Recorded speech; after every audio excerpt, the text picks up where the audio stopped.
men up here, men of color, give back, I say without asking for anything, and give, I'd say ad nauseum until exhaustion. I'm going to give a quick bio of each of these gentlemen, and then if you look at the screen behind them, and forgive my ums, because I'm just looking at you guys and trying to make sure that everyone's focused. But if you look at the screen behind these gentlemen, each of their bios will pop up, a little short bio of each of them. But that by no means tells the story of who each of these gentlemen are. So the format will be like this. I'll do a quick intro. Each of these gentlemen can tell you a little about themselves. Mr. Winston will be the moderator, and he will give each of them questions, and then we'll do some questions and answers for you students and the people who are here. Is that fair? So first we have State Representative Anthony Nolan on the end there. I'm not going to go by what's up on the board. We're just going to go left to right here. Probably one of the most generous individuals I've come across. He gives back to the state of Connecticut, but more importantly, he gives back to London. I remember him as a youth officer, and each of these gentlemen, before I forget, has ties to this school and London High School in London. The two gentlemen over here, Officer Nolan, well, former Officer Nolan and Chief Wright, were youth officers in the buildings, so they worked directly with the youth. Mr. Allen was an administrator in London for years. He's worked directly with the youth. And some of you know Mr. Morgan. He's come from the system, and he's an example of what you guys should aspire to be. But I want to get back to State Rep Nolan. He goes on a state level to represent London, making laws, enforcing laws, and he comes back, and to have his time today is phenomenal, because he would be at the Capitol lobbying for your rights and to help you guys. Chief Wright, some of you were here when he spoke the first time, and I learned a lot of things, but the thing that impressed me the most was his level of responsibility. Chief Wright is responsible, and this will put in perspective for some of you guys, he's responsible for not only all the residents of London,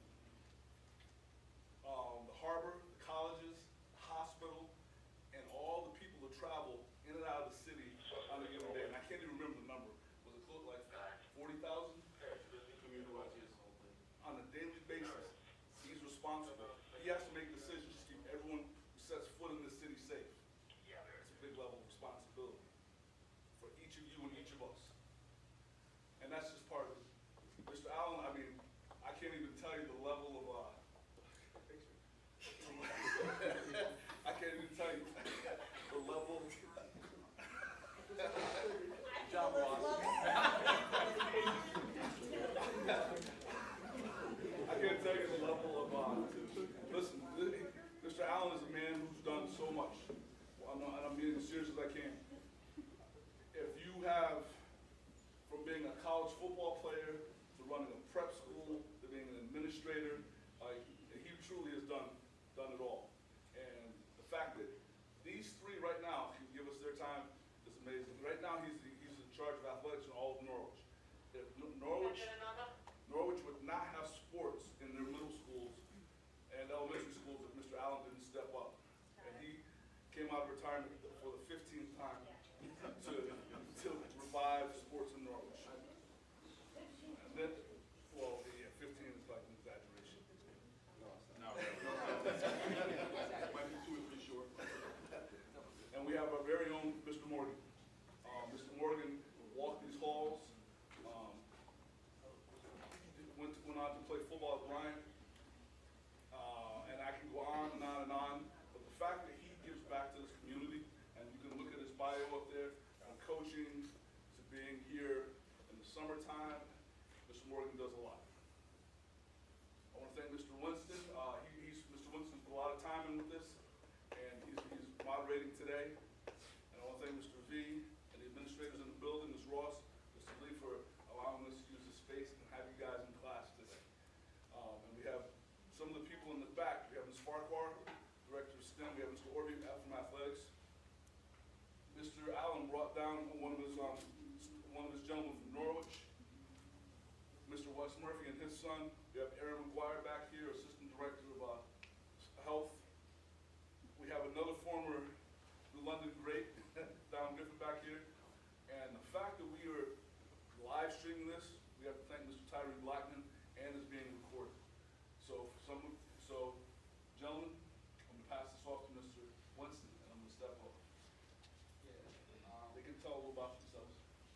So if you guys don't mind just sharing, a couple of minutes about yourself, maybe like 5 minutes each person to kind of really dive into like your background and your story, your upbringing, things like that.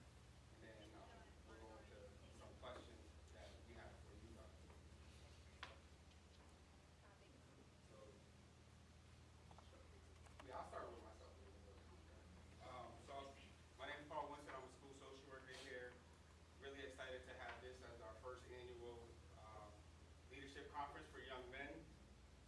I'm here today as your host and proud school social worker. It's my job. I get to work with students every day through tough times, cheering them on through good moments, making sure they always have someone in their corner, whether it's helping navigate in school, friendships, or setting goals. I'm here to support your journey.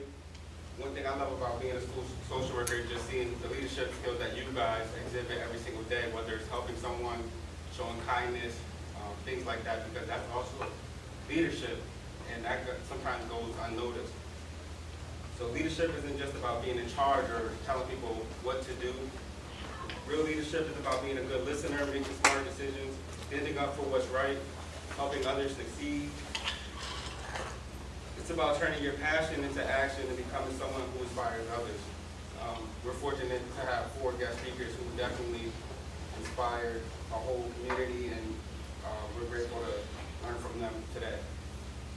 Today we're going to talk about how you can grow those skills, use your voice, and step into leadership. We truly believe that each and every one of you guys have the ability to be leaders, and you don't have to wait till you're older. Leadership can start now by just doing the right thing and leading by example.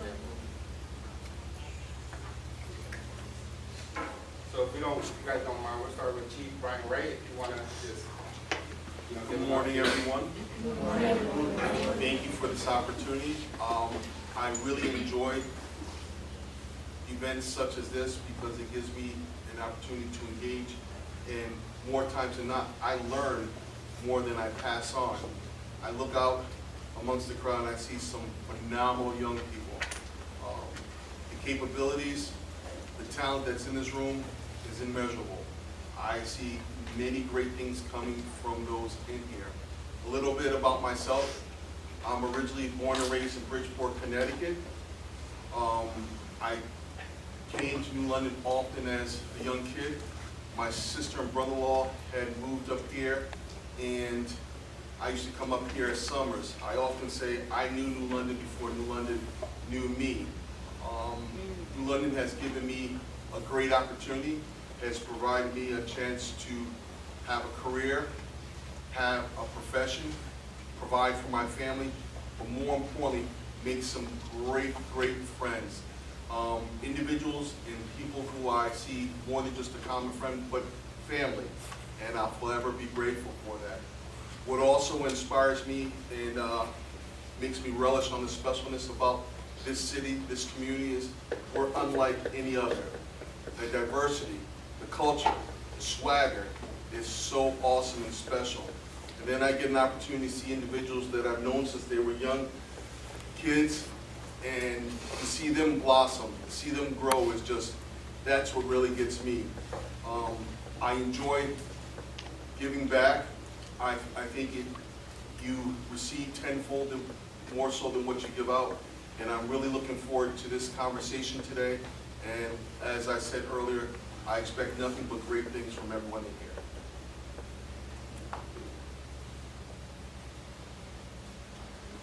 Mr. Allen? Yep. Just to follow up with Officer Wright, I'm glad to be here, excited to be here. I've been probably elder statesman in this group, and we've been oldest in this group. So some things I'm going to talk to you about today and reflect on. It's not because I know I've just been around. So there's some wisdom in it. So it's good to be here today, talking to these athletes, students. There's some commonality between this panel here. Mike was one of my students, being Officer Wright, and also known to work together, resource officers. Mr. Van Dukides, your principal, is one of my students, decent student. He had his days. Dom up there, we were together. This is Farquhar. So it's kind of like this is our family reunites. So it's good to be here, good to talk to you. And one thing I'm going to tell you today is I wish I had this opportunity when I was in 8th grade in high school. Having a panel like this in front of me to hear what they said, what they do, and hopefully you'll listen to me. This is power, this group, power. And so I've been around in London 25 years. I was a high school principal. I worked in the central office. I worked in the magnet school. I coached a couple of sports. My kids went here, so I'm green and gold. Even though I work in Norway, I used to work at St. Thomas. Green and gold is in my veins. So this is like, when I see this group of students, I'm connected. You probably have some of your mothers and fathers and grandparents and former students. It's like coming home. So I'm excited about today. Like just encourage you to listen to us later on, ask us questions. So hopefully we can help you in the future. This is a great event, great event. And by the way, yes, go back. You know, what's that thing they call now? Artificial intelligence. Artificial intelligence. That's an artificial picture. That was not my picture.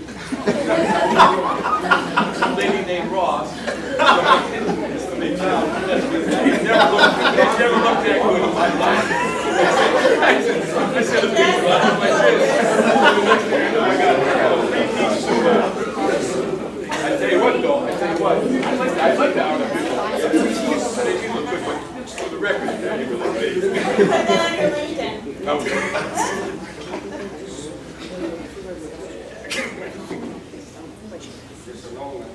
I'm glad Mr. Allen told the truth about that picture, because I was just going to tell it.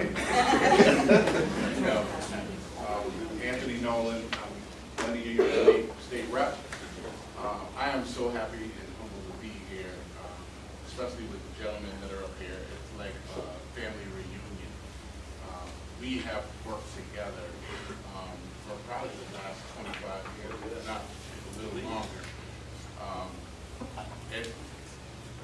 We've accomplished so many things together, and that word together is really important, especially for men of color.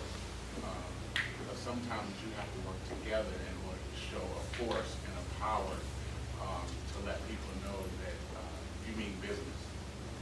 Having you all here today is a great thing to see you be able to hear about some experience and to also know that you are chosen leaders in your school to be part of this.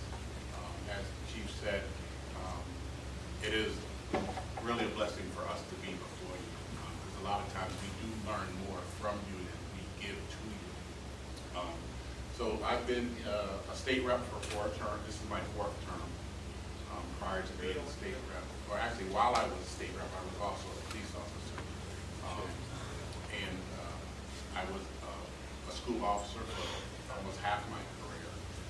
So I was a school officer at all the schools, elementary, middle, and high school. I was a different kind of officer. I tried to educate more than I tried to penalize or arrest people, just to make sure that people understood, and because I really felt that the system was a little broken. And that is something that I have been trying to correct through my career, whether it was a police officer or state rep. I was also a city councilor while I was a police officer for 4 terms. Prior to that, I was a dean of students at Isaac School. Prior to that, I was in the Navy. I did dentistry in the Navy. I've had a pretty wild career. The majority of it has been in service for people, to try and make sure that I help or that I can make a difference. And that's a great thing for you to be here, because I believe all of you will have that opportunity to make a great difference in your community. It is important for you as young men to make sure that you establish yourselves to be the one that leads people, not follows people. We get caught up in following people a lot. I had a lot of trouble in with that while I was in middle school and high school.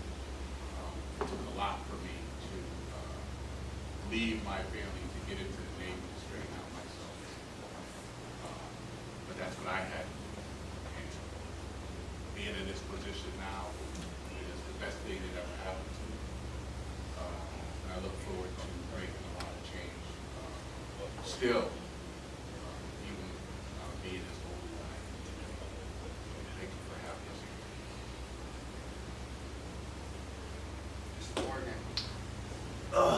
So first, let me say that I am actually honored to be up here with these men, who I've known for my entire scholastic life for the most part. I was actually just talking with Officer Wright, excuse me, Captain Wright, correct? Chief Wright, excuse me. I was actually just talking to Chief Wright about when I was in 6th grade, and he was my DARE coordinator, my DARE officer. Which back then we used to have this thing called DARE, where I believe he used to come in about once a month or once a week, if I recall correctly, and just talk to us about the dangers of, drugs and things of that nature. So just seeing everything come full circle, it really means a lot. Being in front of you guys here today definitely means a lot to me, because whether you guys know it or not, you guys see me teaching, and it's mainly just content, but you guys that know who I am, my personality, I always try to give you guys little gems on how to become a better leader, on how to carry yourself in the right manner, how to talk to people. Whether you guys know this or not, these are things that I am trying to get across to you guys. But just a little bit about myself for you guys that don't know me. Born and raised in New London, Connecticut. And in my opinion, I've always been a leader with everything I have done. Whether that be sports, scholastically, socially, I've always tried to set myself apart from the norm. And whether that was popular or unpopular, it didn't necessarily matter to me. I always wanted to be my own man. And that came from an experienced background, which we'll get into a little bit later. But it helped me shape the man that I am today. Some of you guys know I've coached. I've run a lot of different programs in New London, Connecticut. I've done a lot of things for maybe your older cousins, because you guys were probably like 2nd and 3rd grade when I was doing a lot of my tournaments and things of that nature. So it does mean a lot for me to be here in front of you guys. And, I just hope that you guys take a lot from what these men have to say, and myself, and hopefully it helps you lead a better life. Thank you. So we're going to get into some questions now. Each question is going to be addressed to one of you guys, but if there's something that you guys want to add on to that answer or that question, feel free to say something, okay? So our first question is for State Representative Nolan. What was a defining moment in your leadership? A defining moment for me in my journey was transitioning from law enforcement to full-time politics. I was at the police station for 23 years, retiring and then changing over to do politics full-time was defining to me, because now I can help create the policy and make the laws to make our community better. So that is my biggest defining. Chief Wright, how would your identity as a man of color shape your leadership? I think it's shaped it considerably in the fact that most times we have a tendency to see the portrait view of something. I think being an individual of color, I look to see the landscape, the bigger picture. I think it also allows me or provides me the strength to see from different perspectives, understanding that there's many things in life that can play out. So you try to see things from a different insight. You understand life in different ways. So I think that adds to the strength of leadership, and it provides me a chance to take those things into account before making choices and decisions. And I also understand, as a person of color, that I have to operate at an elevated level. As I will say to everyone in here, you have to be locked in focused, and level up at everything you do.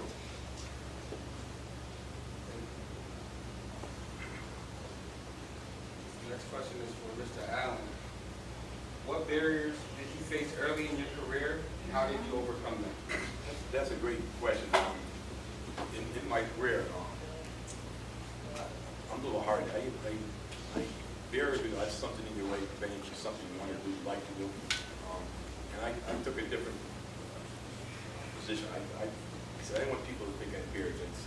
Sometimes people translate barriers like an excuse because you didn't get something done. So if there was a barrier in front of me for employment opportunity, they said, I'm not going to make that excuse, I'm going to overcome that. So how did I do that? Any situation, any job, whether playing sports, any recruiting for sports, any job for principal, I looked ahead and said, okay, what are some of the things that are going to be in my way? How do I get around that and beat them to the punch, right? Get ahead of it. So what I used to do is everything. So if I knew I was looking to do something in the future, I said, like, what are some of the obstacles, what are the things I need to get done so I don't have to bear? So for example, academically, I knew in my world, in athletics and in education, your background, your grades and stuff were very important. So I made sure that academically I had things in place. So when a situation arose, an opportunity, they could not say, well, sorry, grades aren't good. Then they look at your conduct and discipline. And they may say, Mr. Allen, Lou, because by the way, a little footnote, I always wasn't a good kid. And I tell kids right now in the ministry, whatever you try to do, try to get away with, I wrote the book on it. I either got away with it or was a boundary. So I tell people, I kept my record clean, right? Just because I knew it's going to catch up to me. So it's all in preparation. Academic, attendance. I showed up to school. I showed up to work. So these things, there were barriers. I can limit barriers. They talk about race being a barrier. It is a barrier, but I came to the table with the mindset, I don't care what color, where I'm from, what religion, I'm still going to be the best candidate for that job and that position. I wasn't going to let it be a barrier. They call it being proactive. But there are barriers there. You're going to have barriers. We all do, but you got to be ready for it. You got to be ready for it. That's a big thing, my friend. You got to be prepped. Even today, I was walking around, talking to kids, shook some hands, and the little subtle things. This is a term like "don't burn any bridges." What that means is, what you're doing now in 8th grade, you get Mr. B, you may upset him, or do something to security, or do something to a teacher. It's so nasty, but someday you may need that person. You know what burning the bridges are? So you're 8th grader now. Leave Betty Dover with a good taste in the mouth of people, right? A good opinion of you. That's a very, very, very important. Those things, the race, the culture, religion, socioeconomic, kind of minimize it. Doesn't make it go away, but it makes you, that person in front of you who's going to hire you, get you college admission, is going to say, wow, this person, they're not going to, they'll see the color, but they're going to, it's going to put you in advance. So I took barriers and made it work for me. I said, barriers not going to work against. I'm going to take care of them barriers. I'm going to be ready. I'm going to be ready. That's what you need to do, start getting ready. Even little subtle things today, when I walked around and Officer Nolan, Officer Wright, Morgan walk around, shake your hand, and introduce himself. That's a big impression. We'll remember that. You may see me 5 years from now when I'm retired again, and you'll walk into a room and say, wow, I saw you Betty Dover at that forum. And I remember you shook my hand, you looked at me in the eye, with respect, and I said, I remember that. People remember stuff. They remember stuff. So I don't look at it as barriers. I look at something you have to work to get better at, so it's not a barrier. That's important. This is a good group here. This is an impressive group of students. Impressive. By the way, just a footnote, I know the school got an award last spring, climate. December. That is, one of the students in this room, really, that is a major accomplishment for a school district in the state of Connecticut around the country. That doesn't reflect one person, it reflects this collective group of students. So this group's on the right track. You're on the right track. Just listen to what we're saying today. So anyhow, long story short, I took barriers and made it work to my advantage. Can I piggyback off something you said, Bill? Yeah. How he said you never know, who you're going to need, and I think that was a great point. Because I met Mr. Allen when I was probably about 14, and to this day, like, If I need a recommendation, I still will call Mr. Allen. To this day, I'll call him, email him, if I need a reference, character reference. And this is someone that I'll be comfortable doing that for the entirety of my life. And I say that because I also tell you guys in my class the same thing. You never know when you're going to need me again. You never know if you're going to need Mr. B again. So you always want to carry yourself with respect and talk to people with respect. Because it's way easier to write something good for somebody that you've had good interactions with. Me and Mr. Allen has never had that interaction. I'm talking about, me and his son are really good friends, but if I didn't have a summer job, Mr. Allen would find a way to get me work, whether it was, I remember he had me shoveling rocks in his gravel driveway. I don't even know what I was doing, but Hey, guess what? You did. You know what I mean? Whether it's moving wood from one part of his huge backyard to the other side. He always found something for me to do and always kept me engaged in, any cookout I was invited to. So it's like, it's as easy as just being a good person. Thank you. So, Mr. Morgan, were there moments when you doubted yourself? How did you push through that? There were many moments I doubted myself. We could do, different tiers athletically. As most of you guys may or may not know, I played college football. I really say I haven't doubted myself since my first time ever having doubt was probably like my sophomore year in high school. Because up until then, you're the star role, and even though there's other people in, equally as significant roles, you see yourself or you view yourself in a different light. My sophomore year was the first year I probably doubted myself when there was a friend of mine, same age, who got the nod to start varsity, and I was still playing JV. So in that way, I doubted myself whether I would be able to even, because I had college youth, I was going to play college football, so you not getting the nod to start as a sophomore, when there's sophomore starting, you kind of look at yourself a little bit differently. So that's one way I doubted myself. One way I pushed through that is I just absolutely killed JV. Absolutely killed it. I had like 30 touchdowns.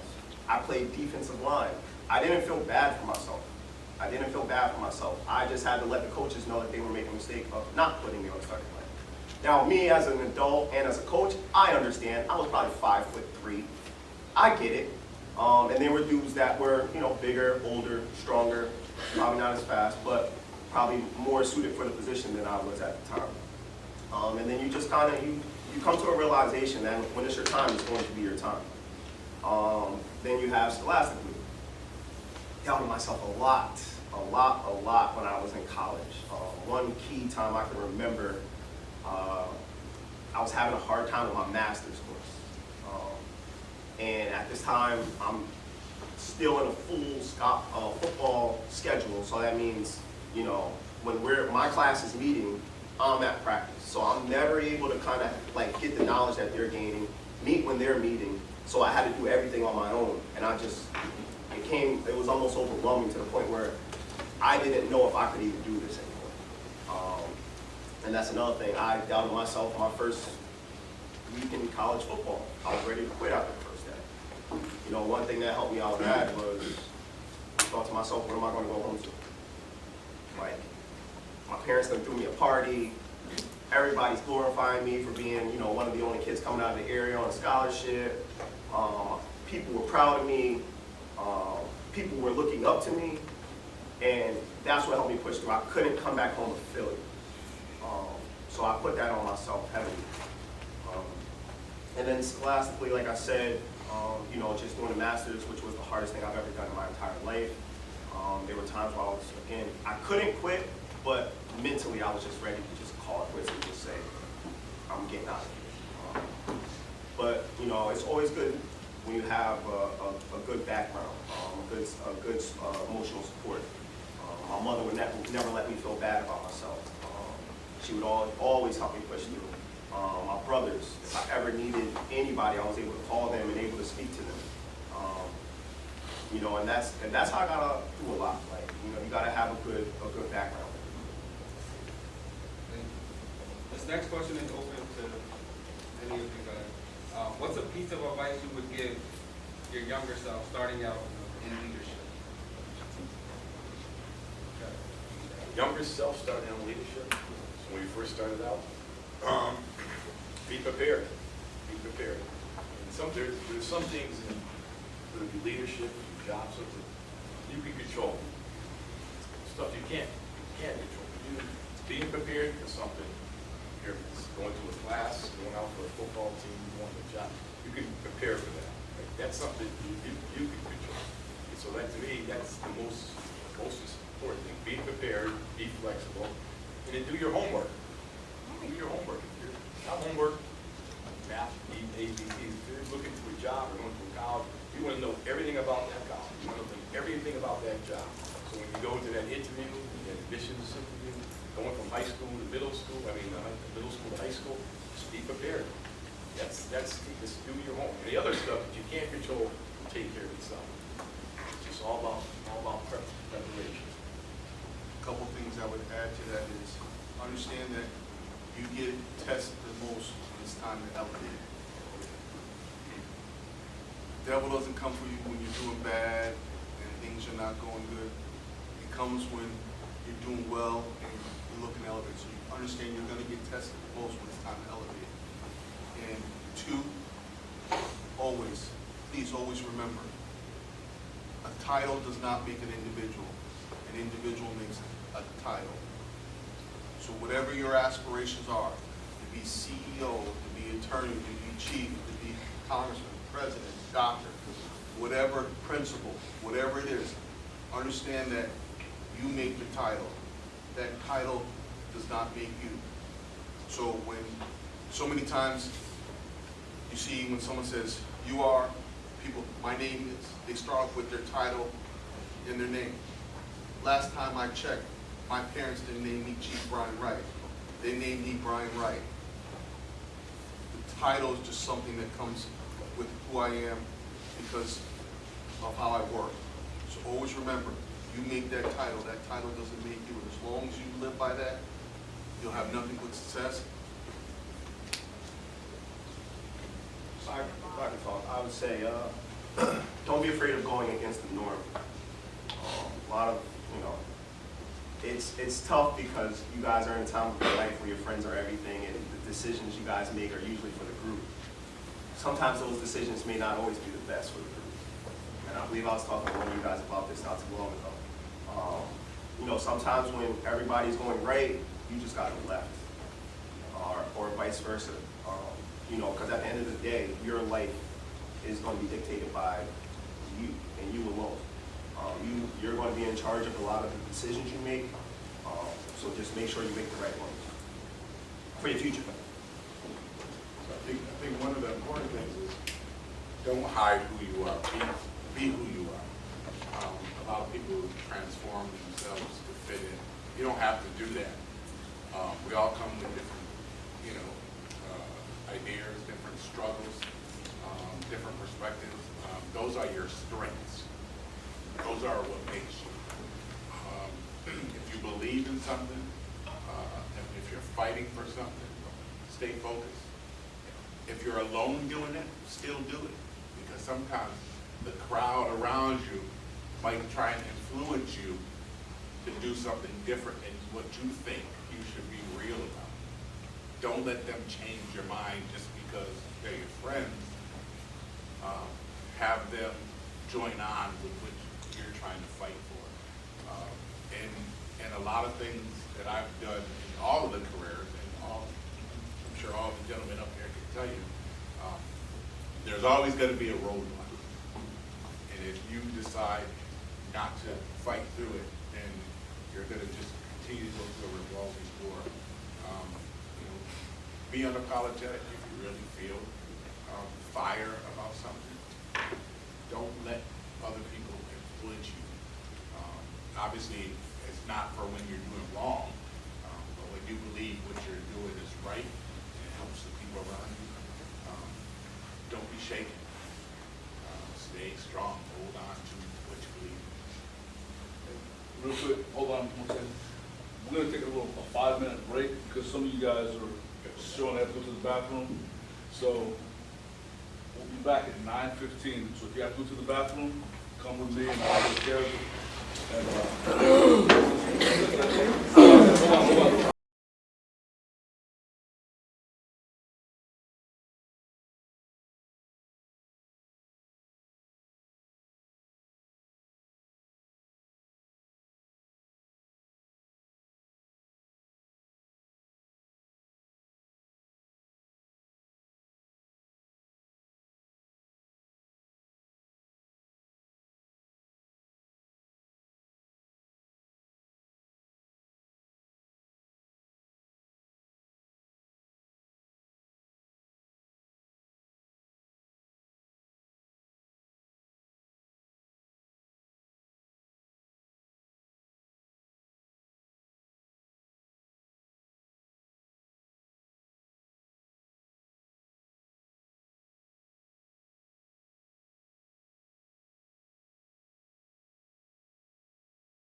Question, we're going to focus on mentorship and the community impact, okay? Our first question is from Mr. Morgan. Who has been a key mentor in your life and what impact did they have? So this is actually a really hard question. You know, because for the most part, when you have a mentor, mentee, there's some type of agreement. But the people that I would say that mentored me, there was never an official agreement. It's more someone that I kind of sought advice from, would contact when I had questions, doubts, or just wanted to gain insight in things that I knew nothing about. For example, one of my key mentors, I have a few in the room, but Mr. Childs was one of my key mentors, and this came from a coaching aspect. Now, more than just coaching, you know, he would drop a lot of life gems on me. That also helped me a lot as far as, you know, how to conduct myself as a coach. Now, granted, he coached men, I coach girls. So, you know, there's the different aspects of it. But I was able to take a lot from Mr. Childs, and with that, with the coaching advice, the coaching mentorship, it was also a lot of stuff about life, about being a man at the age of 30 plus, which I wasn't yet, so I didn't really know how to be a man at 30 plus. How to be a family man, which I just became a family man. Well, I've been a family man, but now I'm raising my own family.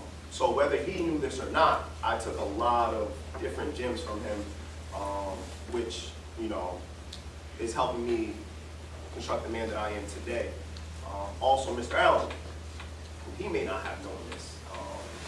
You know, I've always looked up to the administrators in the building, my teachers in the building, you know, because this is, back in the day, we used to show a lot of respect to our teachers. I personally showed a lot of respect. I would never curse around Mr. Allen.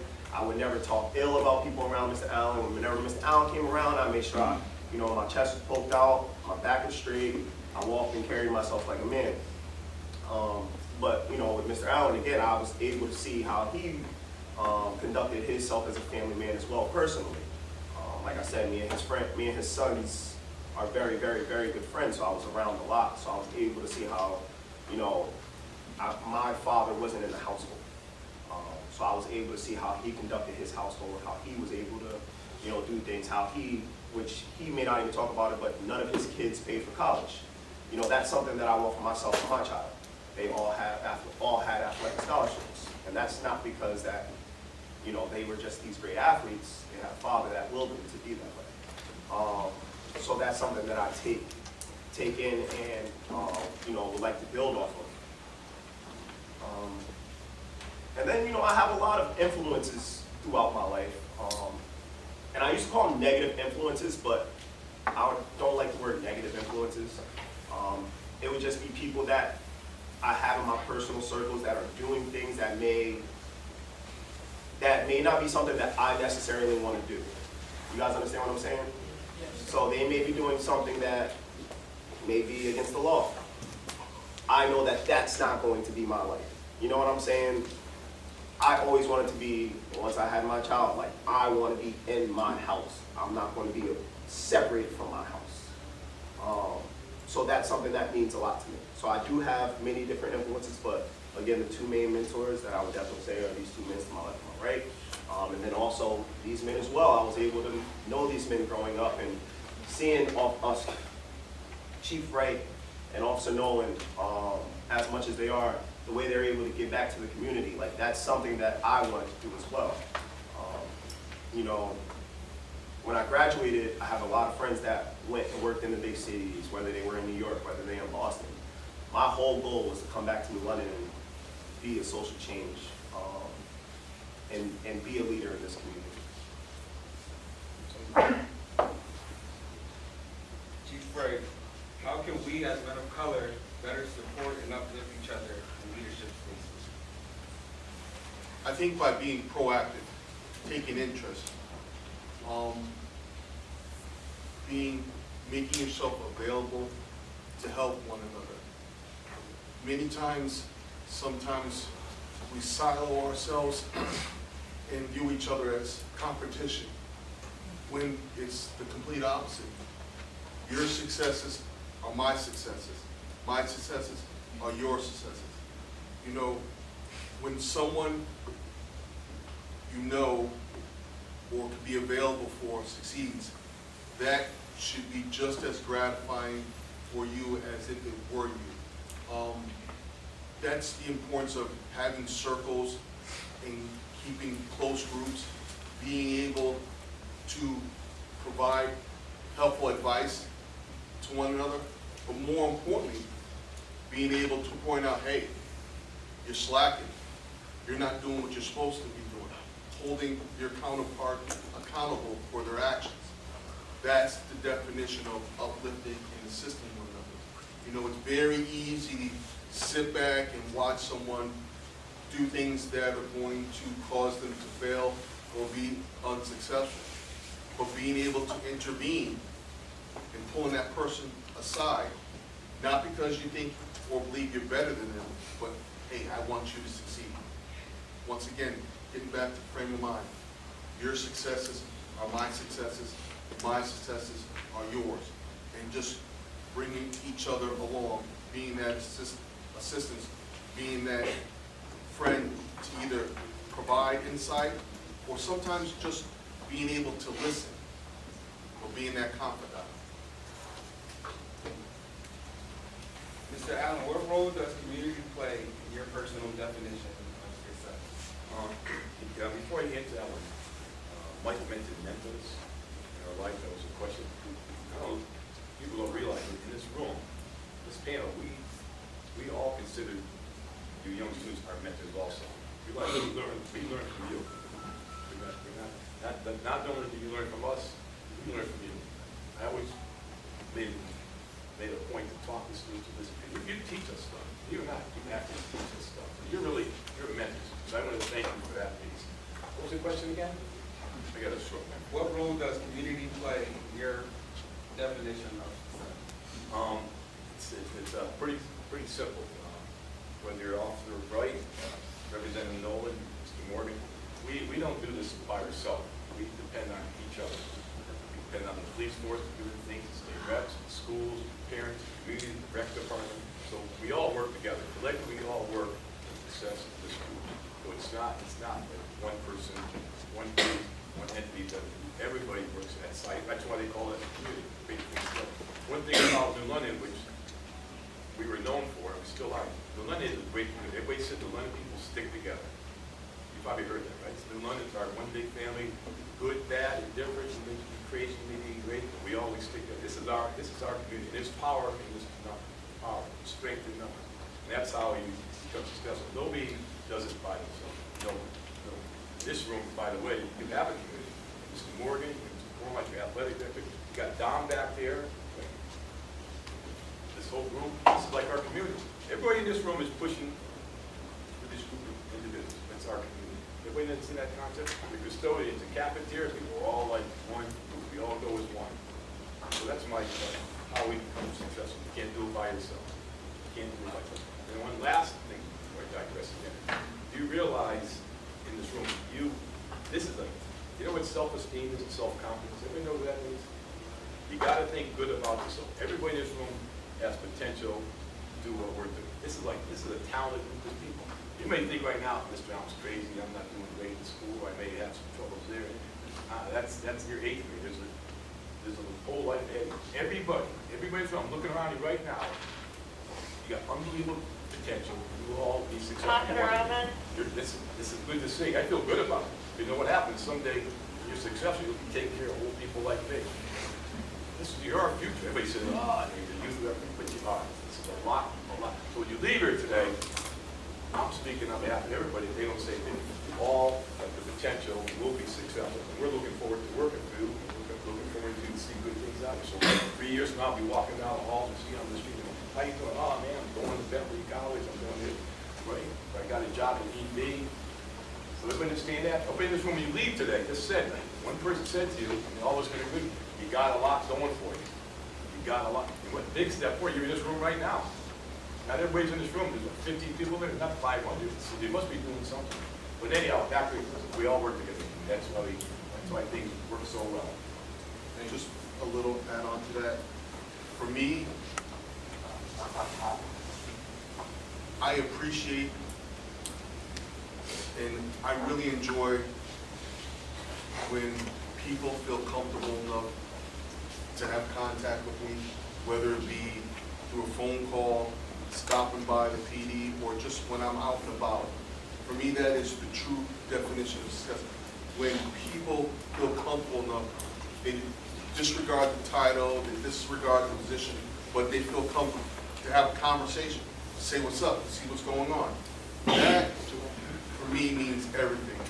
Because if you're in a position where people are apprehensive about talking to you, or they have to go through 6, 7 different filters in order to have FaceTime with you, that doesn't work for me. Little side story, I answer my own phone many times when people call my office, and it throws people off guard when they call my office and I answer, right, speaking, how may I help you? And they'll, whatever it's positive or negative, would like to speak to the chief or whatever the case. Okay. How can I help you? Well, you know, I want, and they're amazed at the fact that they're talking to me at that instance or at that time. There's nothing special about me. I'm still Brian Wright from Bridgeport, Connecticut, who's had the pleasure of working for the city of New London for 31 years. That'll never change. So for me, that is a mentor of success, having people be able to have conversations, whether it's officially, unofficially, or just like I said, how you doing in this chit chat, like I had the opportunity to talk with a lot of you young men today, which meant the world to me. A couple things were stated that are just so truthful to me, especially when we talk about titles. I love to have a title, but a title does not make me. The reason that I have a title and that I've had different titles is because I want the opportunity to show people that you can achieve and you can make it to a place where you have input in the room. You know, as far as being called state rep, many people would tell you, I like to just be called Nolan.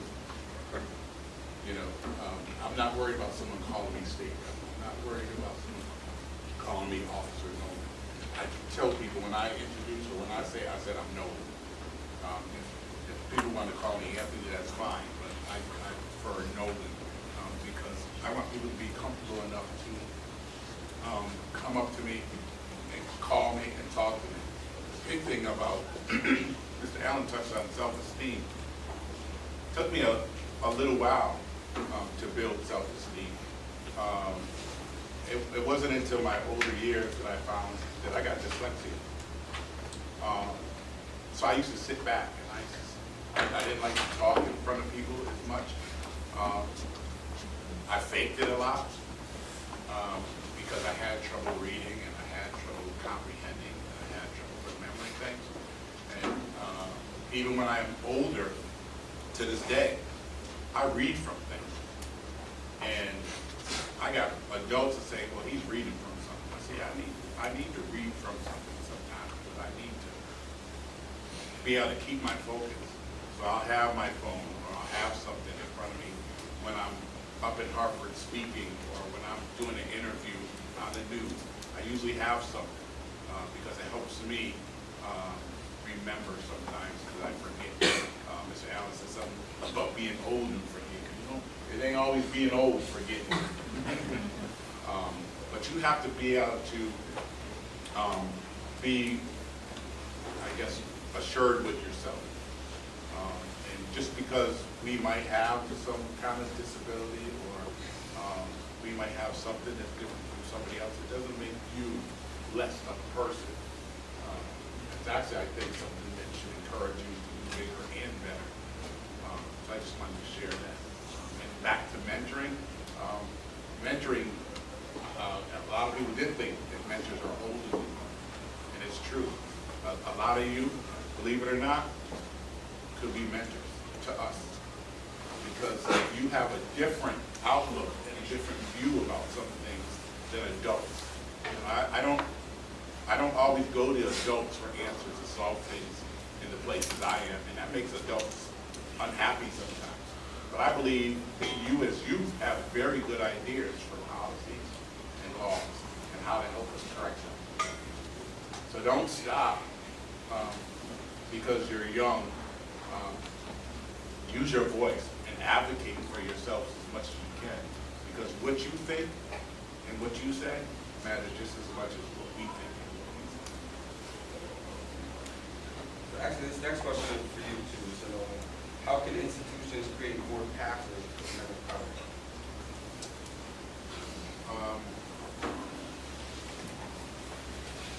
We have to open the door, and we have to break the cycles of how it's been for so long. Some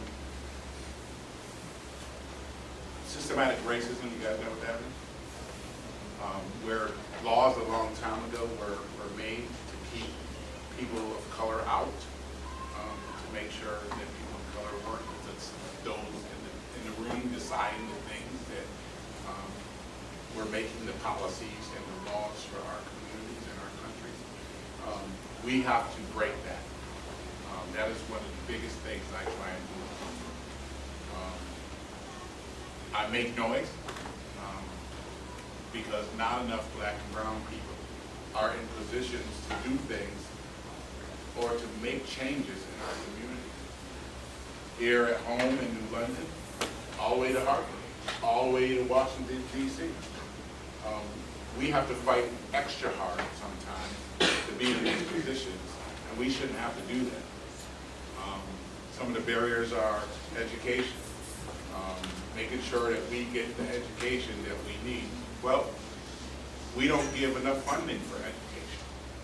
So I'm up there trying to make sure that they put the funding where it needs to be. When it comes to health, we don't get the same care of health all the time as everybody else in the world. There's always some kind of blockage, and we need to unblock that. Whether it's for jobs, or whether it's for positions, or whether it's for having a seat at the table. My job is to break that. And I try very hard, and I get pushback all the time because people get scared that people of color have too much power sometimes. But that's not the truth. We just want a seat at the table to make some of the decisions that we need to make, that we know about by livable experience, that we can change our communities better than someone who does not have experience in our communities. And New London is one of those communities that we need to make sure that there are black and brown men at the table to make some of the decisions that have to be made for our communities, so that our communities can thrive, and so that our communities can be just like other communities. So that's Art. Sure. You're speaking about opportunity. I think the question is pathways. So I'm encouraging this group, impressing upon you. Everything Officer Nolan said was correct. But your position, where you said, you need to take advantage of the pathways. There's more and more opportunities for youth, people of color. So when these opportunities open up, there's applications, interviews, take advantage of it. Right? Don't leave, if there's scholarship money laying out there, or a job laying out there, we need to get applying for it. Right? So it's really, the opportunities may not be here as much as we like, but you, the group, you need to take advantage of it. You'll probably hear teachers say to you down, or guidance counselor, or teacher, or coach, hey, why didn't you apply for that? Why didn't you get involved with that? Everybody heard that before? Yeah, because there's opportunities out there. You just can't sit back. It's not gonna just come to you. You gotta go get it. So there's a barrier, but then there's also that your role here is that you gotta go get every opportunity possible for yourself. Understand it? So really, that's what I'm saying. Take advantage of it. Take advantage. As hard as this gentleman's working to create opportunities, we gotta work just as hard to take advantage of it. Education is really important. You know, I always tell you to go to school. I'll tell you to go to college. But there are some people that that's a challenge for. And it's part of my job to try and break that challenge so that you can have the education that you need. I didn't have that opportunity. I got a high school diploma. I went to a Black Ministries program to get certified as a minister also, but I don't have a college degree. I've been able to accomplish quite a bit without having a college. But education is important. But know that you can do a great deal of things by livable experience. How do you deal with the pressure to represent so I stay focused, and I remember the people that vote me in to stay up there, the people that I serve. That is very important to me, to maintain the job that I'm supposed to do up there. Even though some of the laws and some of the policies that I want to pass don't get passed up there, at least the people that I'm there for know that I'm fighting there to make sure that I'm doing the things that they want to see to change. And there's a lot of times when there are larger areas of legislators that get a lot more attention. But as long as I keep making noise, as long as I keep being active on my social network page to share with people what I'm doing and how I'm doing things, that's how I keep focused. And another big reason is y'all. Y'all are a reason for me to keep focused. And I hope after today, there will be a connection where you yourselves can even reach out. Because I think it's important for leaders that come together in school to have someone that they can reach out to when they have questions, concerns, or ideas also. Chief Ray, how do you deal with the stereotypes or assumptions in the professional environment? I think you grind. You let your actions, your character, your work ethic answer all those doubts, those skeptics. You grind.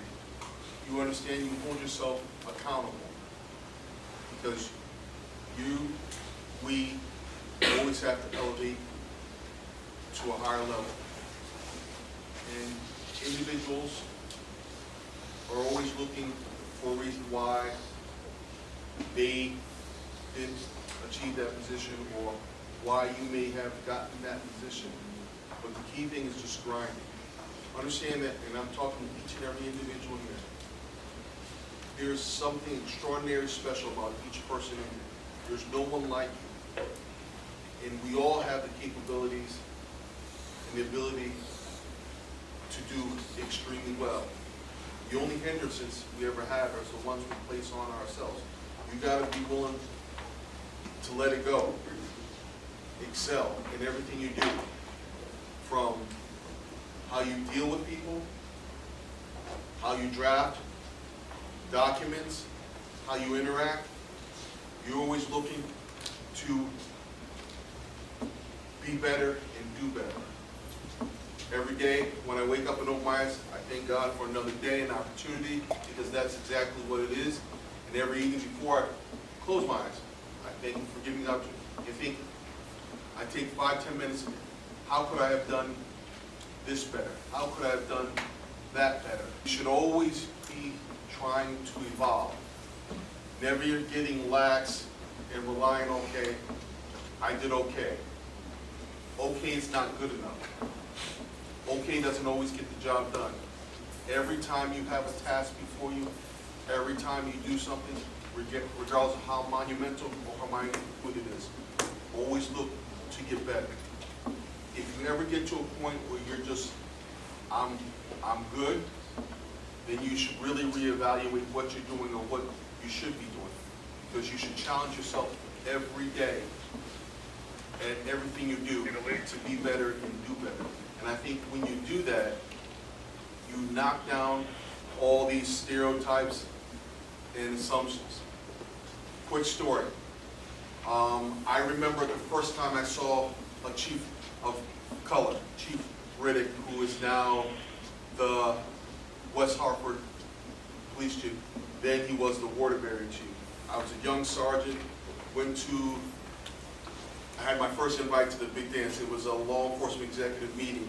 And I remember him being across the room looking at the stars on his uniform. Whoa. So, you know, I'm getting myself ready. I'm gonna go up, introduce myself, have a conversation with him, and just engage. So I'm hyping myself, I'm getting ready. So I see opening. I head over that way. Had contact with him, froze. How you doing, sir? Well, you? Good, sir, thank you. And I remind him of the story all the time. And to know that I'm a peer of his, we work together on many different projects. And I always remind him, you never know when an opportunity is going to present yourself. Never shortchange or doubt yourself. Think positive, believe in yourself.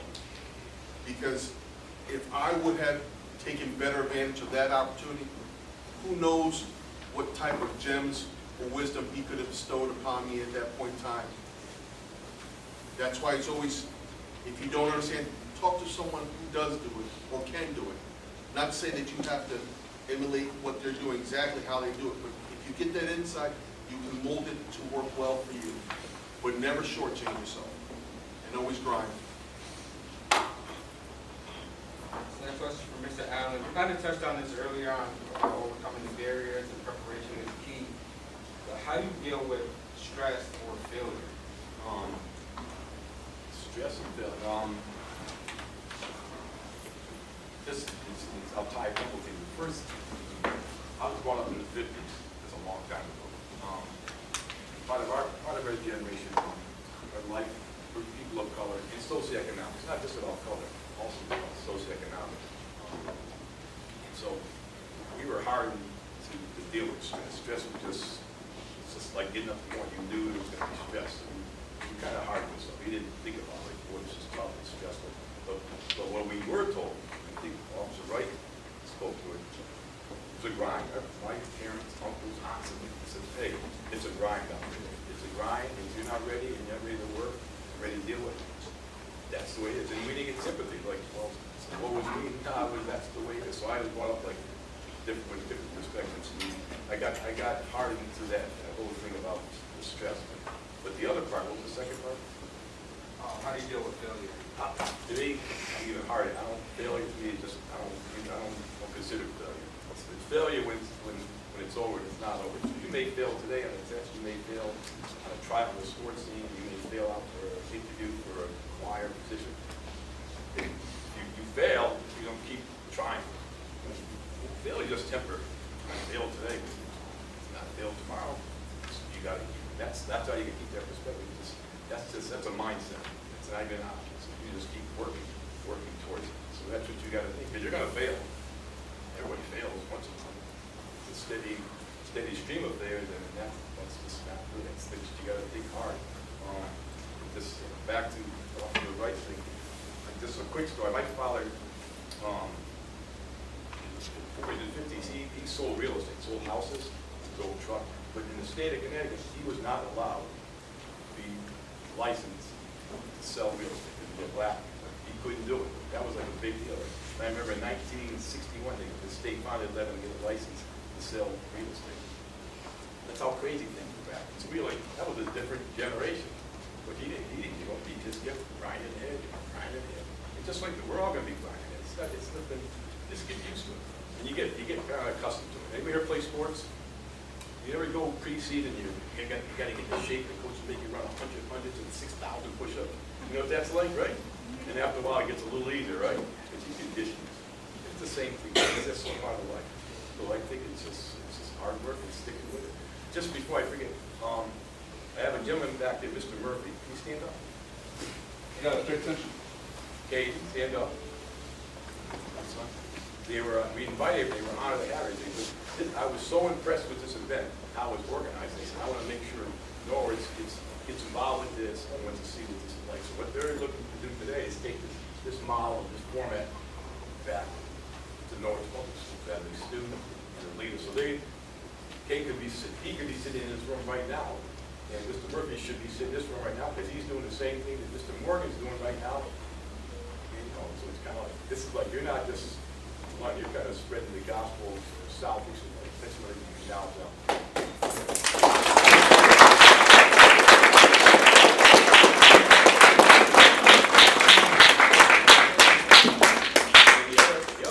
And talk about collaboration and working together. I'm so impressed with all of us at one time. We've been doing stuff together for how many years? 25 years, that's a quarter century. And then another colleague in there who's like, did some crazy stuff with us when we were, Mrs. Textor, stand up, Mrs. Textor. Just stand up, please. You know we're gonna make it. So Mrs. Textor, by the way, back in the day, 25, 30, 40 years ago, Rel, Nolan, and Mike, we all kind of work together. So the reason I bring that up, not to embarrass them, though I like embarrassing. So I count right here. See you guys right here in your glasses? 1, 2, 3, 4. You're us the future. 1, 2, 3, 4. That's how you build. If you're gonna ask what would you do in the future, and how would you lead students of color, males of color, to work together, you're seeing it right here. Here's the model. You don't have to read about it.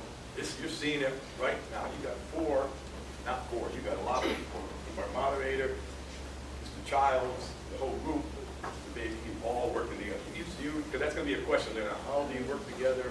What do you see as a future model? Here is the model, right here. It'll be you for 20 years from now, maybe 10 years from now. Why can't we leave that old man now and said something like that? No, I'm him. If somebody in this room agreed that this is something you could carry on. And I don't care where your position is, school days or grades, but this is we were you once, and you're going to be us someday. So it's pretty good. Sorry, I digress. No, you're good. Mr. Allen said something really important about leadership. Leadership is work, hard. It's work. Actively doing things to make it better or to improve them. So it's not something that you can just sit in. You have to really work at it. And it takes a lot to be a leader, to be the right kind of leader. So just know that you're going to fill some big shoes, whoever shoes you get in, you take over for, and it's work. You can't sit back up in Hartford and not do anything. That's not leadership. You have to go above and beyond what someone, what a regular person would be doing. And like y'all are here because you were chosen to be here, so it's obvious that you're leading. So something else was said about failure. I took probably 5+ times to take the police exam. I failed it, and I failed it, and I failed it. And it was because I was being lackadaisy, because I wasn't doing what I needed to do to actually get through the physical fitness. And then when I got through the physical fitness, I wasn't studying like I needed to study to do the actual test. I was just doing it without preparation. So prepare yourself, and if you fail, don't give up. That doesn't mean it's the end. It just means you got to try harder. With that leadership thing, keep in mind you lead from the front, not the rear. Meaning that in the administrators, the athletic director, the principals, the teachers, the moderator, those individuals here, you'll never see any one of them telling someone what to do that they're not willing to do or they haven't done themselves. A leader is someone who can say, this is what we need to do to achieve this, and you see them doing that exact same thing right by you. Or they're already out on the field clearing stuff up, making a schedule. They're out picking up stuff, engaging people. Because that is what a leader does. They just don't talk about it. They are about it. They're getting their hands dirty just like their coworkers, their peers. They look at it from a team aspect. Okay, we, us. They're not always saying I or me. They have that collective body of mind and thought. Because as someone who's going to follow an individual, what greater respect can you have, or what could you say that would prevent you from doing it if you see the person who's in charge doing it? You say, I'm not doing it, he or she ain't doing it. But if they're out there leading the way doing it, there's no excuse. And that carries over. I mean, I'm very impressed with some of the adults in this room, because each one of them I've seen do, which I know is clearly not in their job description, and they're not looking for the accolade to say, you know, I'm special. They do it because it's the right thing to do, and that's what drives them. Being able to demonstrate as well in taking command of the situation. Mr. Morgan, we see you in many different roles: track coach, basketball coach, teacher, president of the women's staff. How do you manage coach within for the authenticity and leadership roles? First, I just want to thank all you guys for being as attentive as you guys are, because this is very impressive. You know, we've been here for over an hour and change, and you know, some of you guys are nodding a little bit, but the fact that you guys are able to keep it together means a lot to myself and to us up here to, you know, have your full attention. But I would actually like to put this question out there. Can anyone tell me what code switching means? Have you guys ever heard of the term code switching? You said what? Code switching. Code switching. Athlete. What else?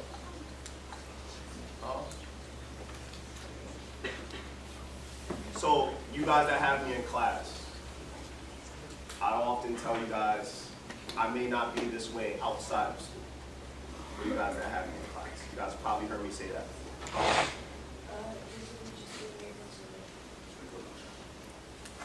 Basically being able to like change into like YouTube, like at a certain time, there's a certain thing that So it's essentially adjusting who you are for the situation that you're going to be in, right?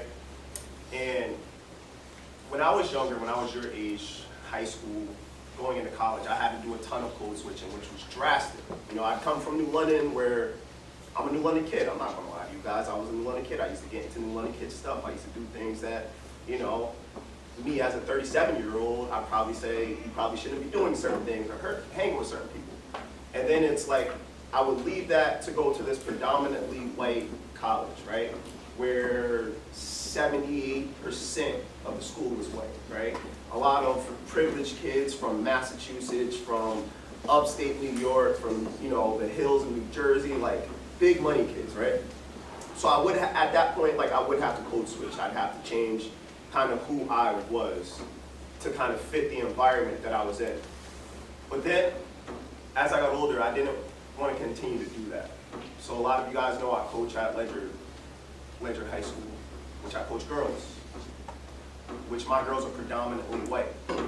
And believe it or not, I've morphed myself into this person that I don't have to code switch anymore. The same person that you guys get in front of you guys teaching you guys is the same person that this predominantly white team gets coaching them. The same personality, right? The same fierceness, the same passion. You know, so that's something that, again, as I got older, I didn't want to keep switching who I was. So I had to morph myself to be a person with a personality that can be in any room, that can be comfortable around you guys, and then have a great conversation with Mr. B, whether it be about something he may have seen in my class, or have a conversation with Mr. Childs, or your parents. I don't ever want to have to really change myself again personally. So being authentic to who you are, and a lot of kids that have me in class or have had me in class, like the one thing I always say is like, I want to see your true personality. You guys code switch for the most part. Like who you are in school is not always who you are when you go home, right? You guys may say things in the hallways you won't say in front of your parents, and I call you out on that a lot, right? So it's just really just being that type of person that kind of can be an authentic person to your true self, to where you don't necessarily feel like you have to change because this is who I am. And one thing I always say, like, I don't ever want to be anywhere that I can't be myself. I don't want to be in this building if I have to act like someone else. I don't want to have to coach a specific team if I have to act like something else. Like, another thing is, I don't ever want to be like any one of your other teachers. I don't want to be like any one of your other coaches, like, because I have my own path, I have my own personality, and that's one thing that I always push to you guys, to show your personality, be who you are. Like, people will respect you for that. And it's really just being in the manner of where you can be in those rooms with people who may be offering you or giving you advantages, that you can still be the person who you are, and they be comfortable with who you are. The next set of questions, we're going to focus on the vision and future of leadership. So, Chief Wright, what does transformative leadership look like to you? I think it's a matter of being able to adjust to any situation or incident without lapse or pause. And I've been very fortunate to have or be in the presence of individuals who have had to rise to occasion because it was so, the situation was so unique or extraordinary. It was out of their comfort zone, but yet they're able to transform to fit the time, the situation. I see it every day. I'm, as I mentioned earlier, always trying to evolve, to refine my skill sets, to get better at what I do. Because I'm a firm believer there's more than one way to achieve a goal and to get to a destination. So it may be watching someone on this panel, or someone in this room, and seeing how they deal with an uncomfortable situation or a difficult situation. I've seen Mr. V deal with some very difficult situations, and without pause or hesitation, not back away from it or try to deflect it, address it. Mrs. Texador, she was the principal at Winthrop when I was the dare officer, and come horrific, come great, come sad, come happy, she never deterred from making the hard decisions in the choices. Because you will discover as a leader, everyone loves you until you have to make that unpopular decision.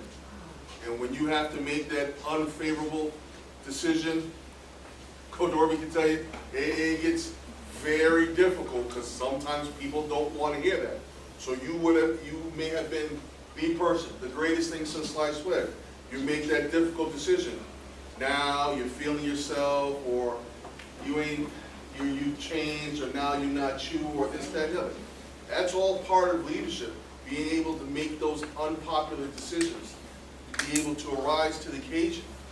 For you people, you know, situations where, as Coach Morgan said earlier, sometimes the group is going left, you've got to tear and go right. You know, they may say, oh, you're square, or whatever the case may be. But you have to make that choice, that right decision, because you can either follow or you can lead. You follow, it may get you into an unfavorable situation. You lead, as Nolan said, be different and stand alone. It's, Thomas Jefferson once said, in matters of principle, you stand like a rock. And in matters of fashion, you flow like a river. So, stay true to yourself, rise to the occasion. Sometimes you have to make the unpopular decision, but do it because it's the right thing and the right choice to do. Chief said something that reminded me. Everybody knows that movie, The Transformers? And how each transformer transforms into something different. That's what a leader has to do. They have to be able to change and change back, but be your true self while you're doing that. Not lose your values. To make sure that whatever you're transforming to or whatever you're transforming for, that you're doing it to better the people around you or to better yourself. And you gotta remember that. You're doing it to better the people around you or to better yourself. And sometimes you have to meet in the middle. Sometimes you have to agree on things that aren't gonna only be the best for you, but are gonna also be the best for somebody else. But you have to stay true to yourself while you're doing that. Mr. Allen and Mr. Morgan, how do you envision the next generation of men of color in leadership? Simply, I think I already mentioned, I envision both. I'm sure it's gonna happen at some point.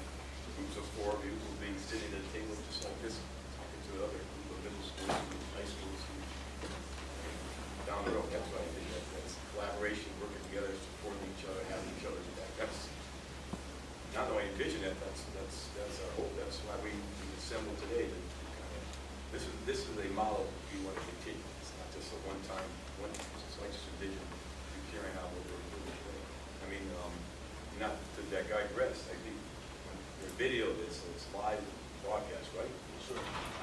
Pretty big deal. It is. So hopefully they take videotape, somebody looks at them and they maybe picks out 10 to 12 key points that we spoke about today, let you look back and reflect. You've heard a lot of things that Mr. Morgan said, congratulations, Bill, sit still this long and stay awake. I know when he was at 8, he sure been asleep, and I slept 2 hours ago. And so it's really, all kidding aside, take that tape and let's pick out 10 important things that we can take with us down the road.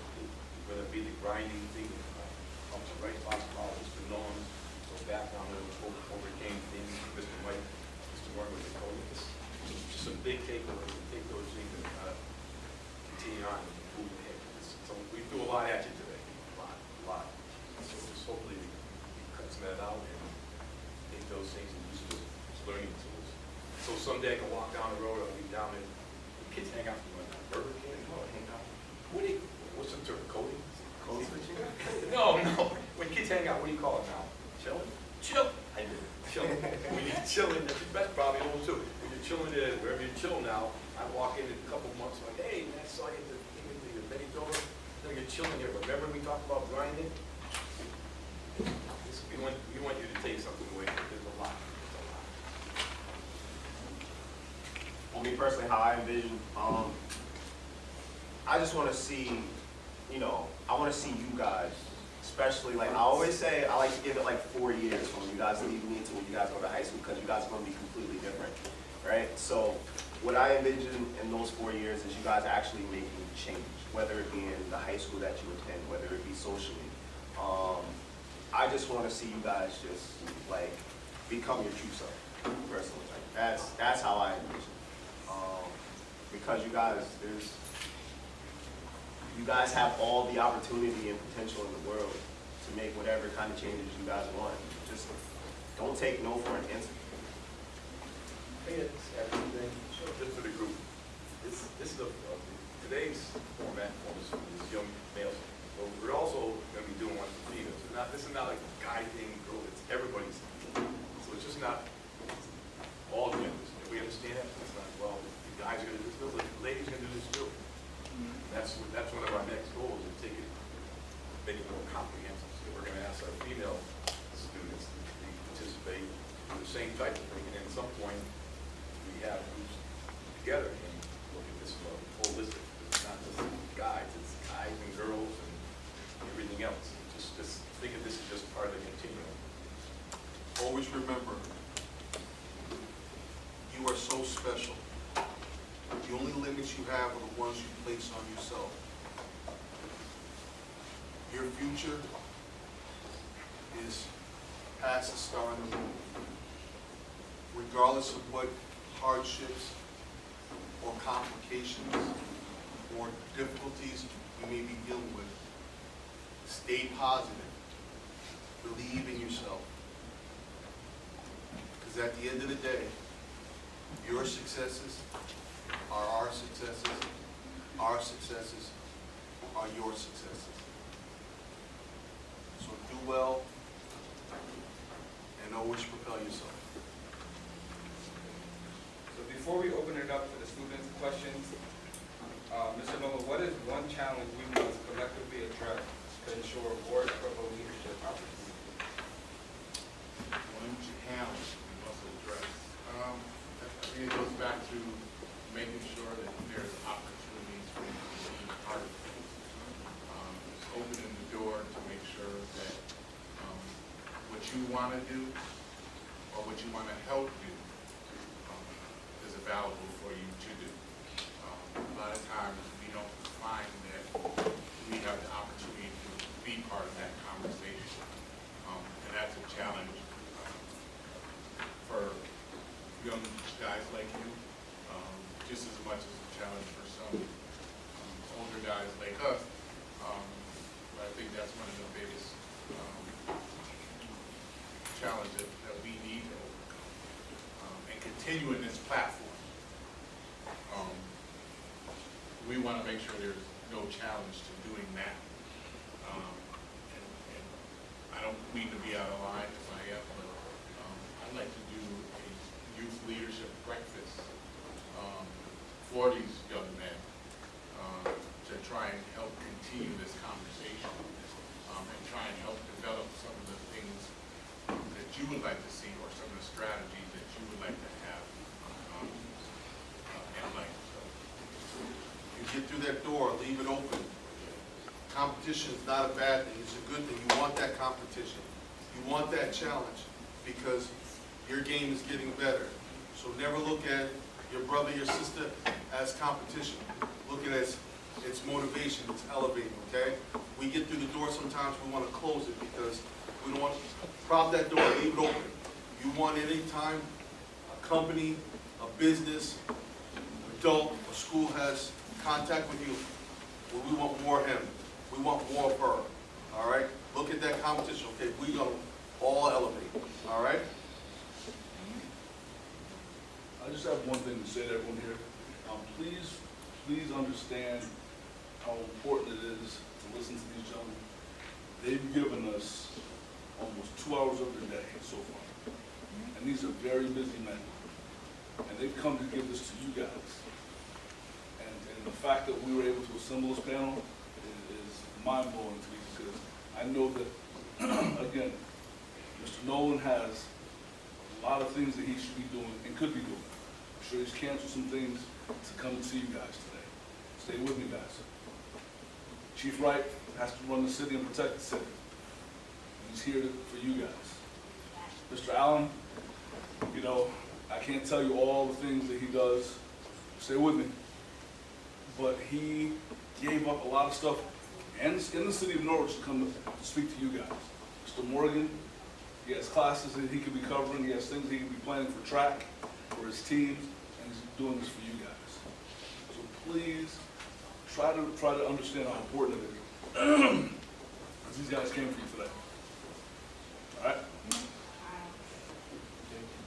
So we would like to open it up to any student questions, any guests that want to ask, these four men any questions. Right? How long have you been in the police force for officer knowing? I did 23 years in the police department. I'm working on headed towards my 32nd year. 32 years. We'll go Malachi and Alex. This isn't a question, but Nolan, it's kind of amazing how you accomplish all of this for college students. Okay.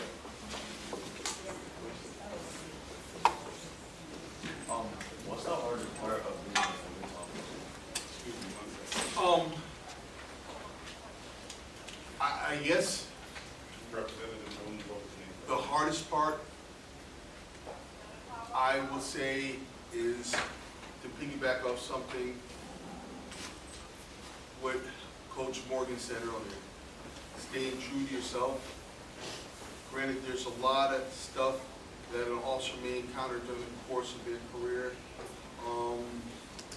But keeping in mind why you got involved in this profession.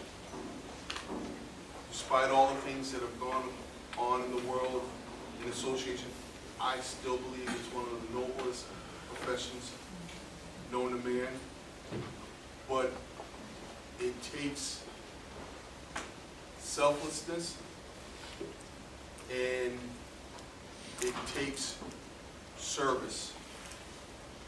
You are a public servant and a paid professional at all times. It's important to maintain that mindset. We'll go Chris and then.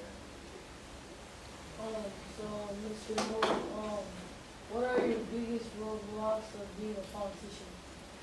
I'm sorry, could you repeat that? What are your biggest roadblocks of being a politician?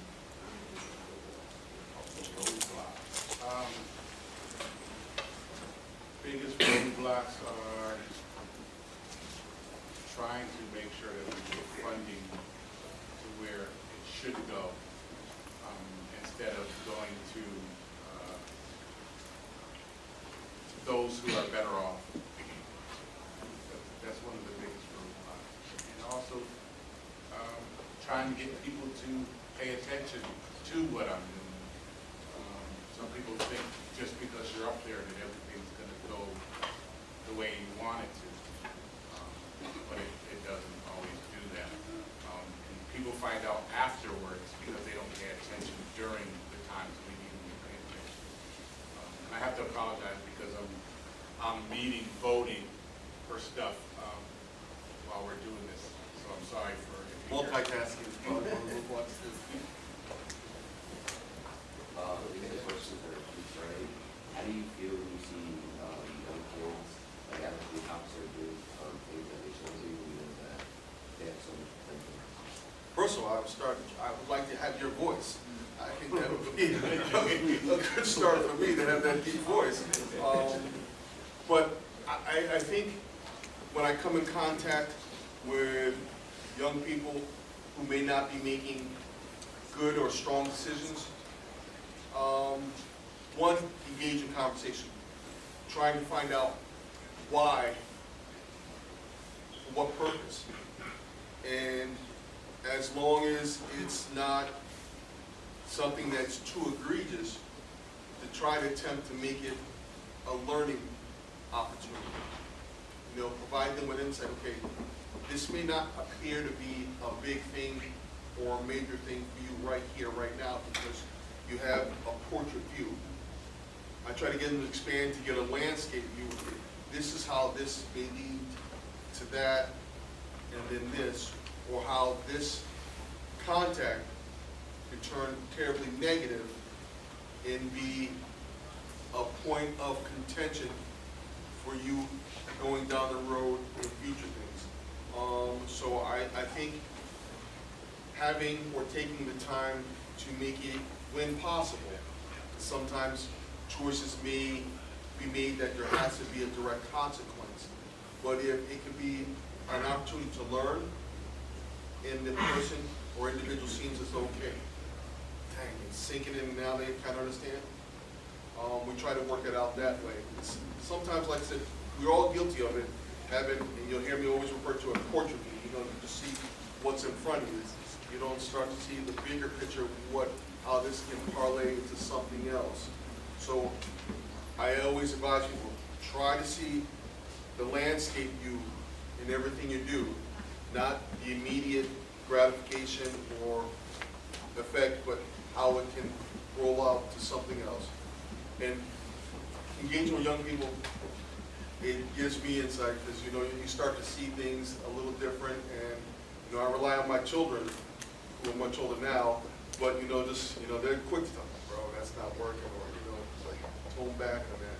So I try to engage in a way where I can appear to be, I'm not a gazillion years old, but I know well enough I'm not so young. There's certain things I can't say and do or pull off, but I really like those opportunities to engage and conversate with young people.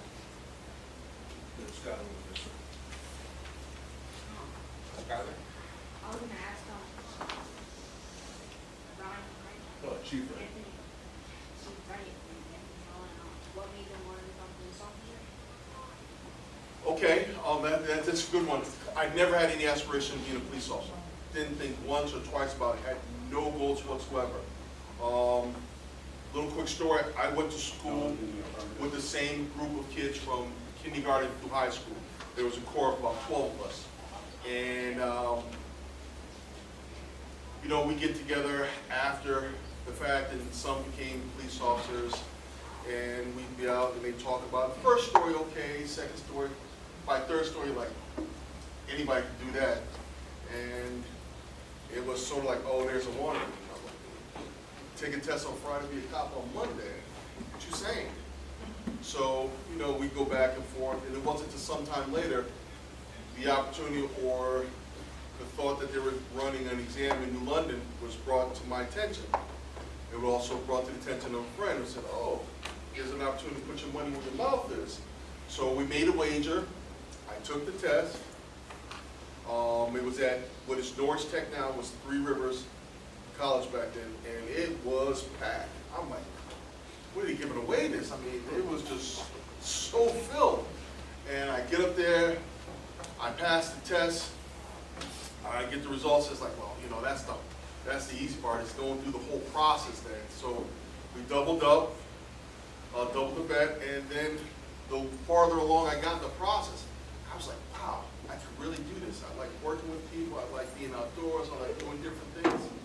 And here I am, almost 32 years later, and I don't think there's anything else I'd rather be doing or have done.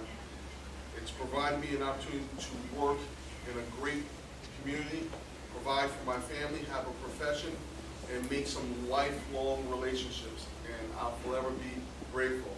Like I said, I may not have been born and raised in New London, but that green and gold is part of my DNA now.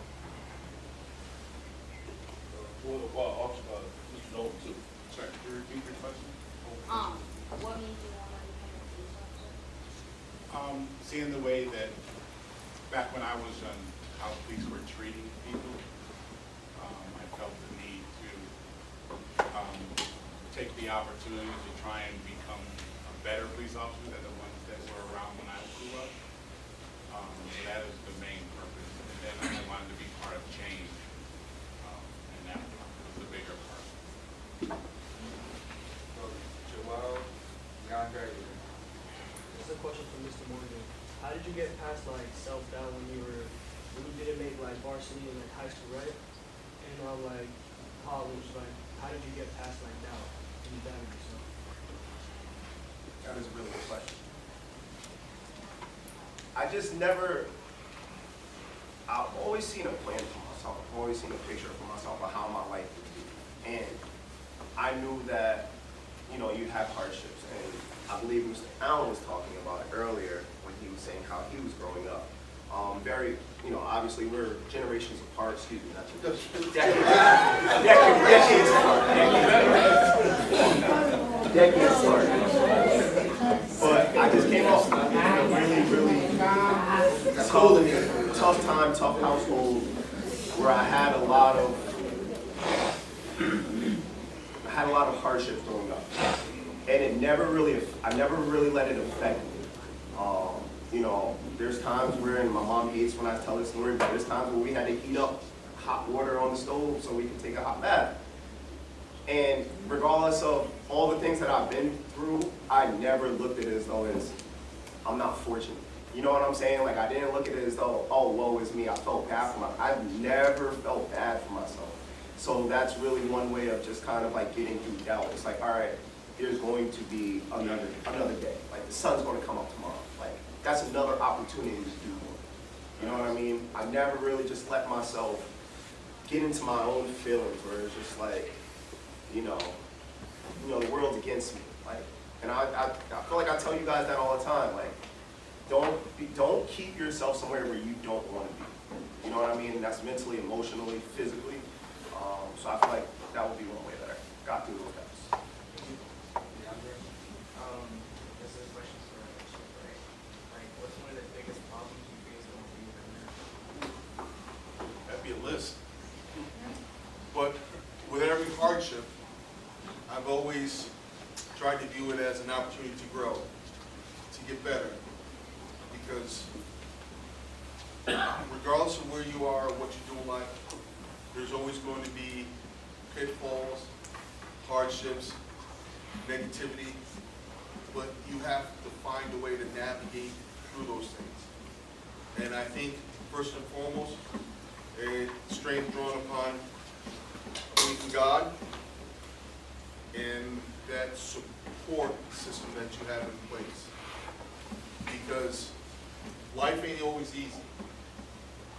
And as Coach Moore said, there's times when you may doubt, but being able to have that network or that support system to draw upon that inner strength. And at the end of the day, you got to look at, regardless of how bad it is, there's someone who didn't open their eyes today and have an opportunity. Whether it be to enjoy something good or to go through a hardship. They didn't have that opportunity. So trying to take a negative and make it a positive. And one of the big things I always stress for people, and I think it's terribly important this day and age for young people, mental wellness. You have to be good with yourself. If that means talking to someone, exercise, listening to music, you have, every day, you have to do something that's going to put you in a good state. Because think about it. None of us would go days without water or liquids, correct? None of us would go days without food, but yet we'll go days, weeks, months without taking care of ourselves, our mental well-being.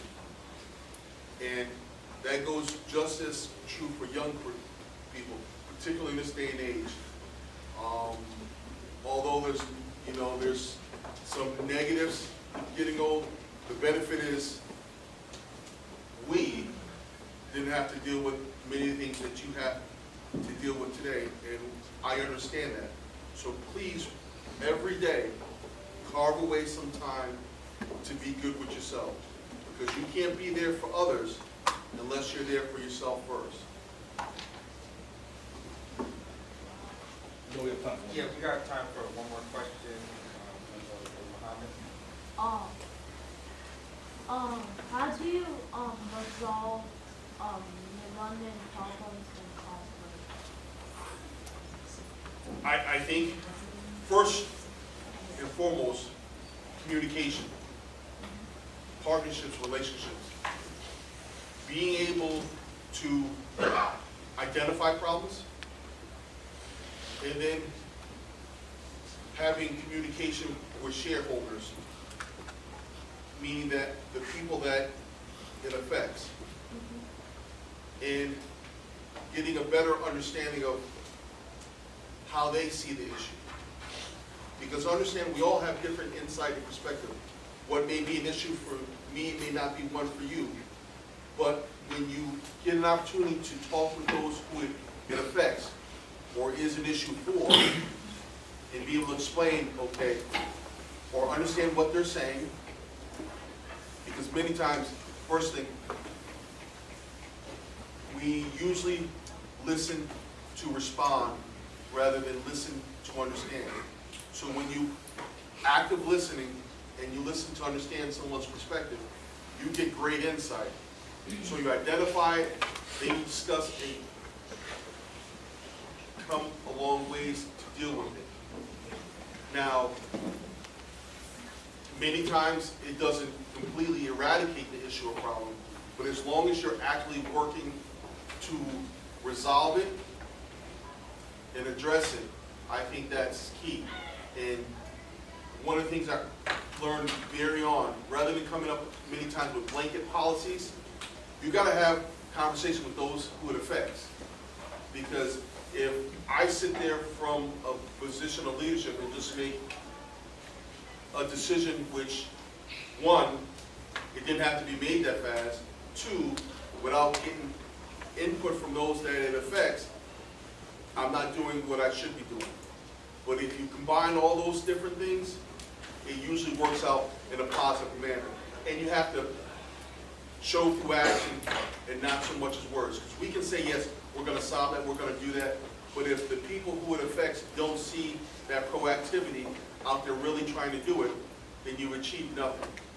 So I think it's through relationships and partnerships that you're able to address conflict and resolve them at the lowest level in the most appropriate, effective way.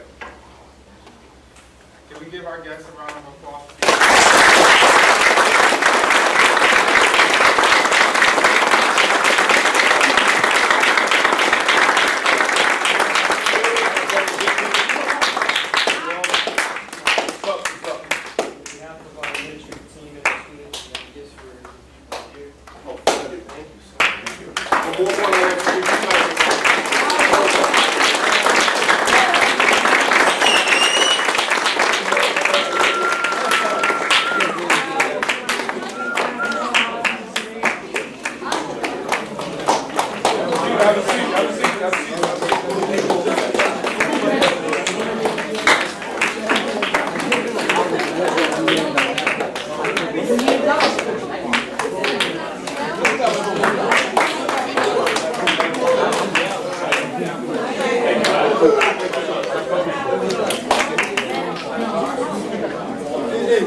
We have different grades going to different things. So, 8th graders, you'll be dismissed now. It is lunchtime for you. If you're not 8th grade, please say see you. Hold on. Excuse me. Exit that way and thank you. Exit that way. Turn around. Thank you. That way. Thank you. Go by. 8th graders, thank you. Make you go by. Mr. Nolan, Chief, Alan, thank you.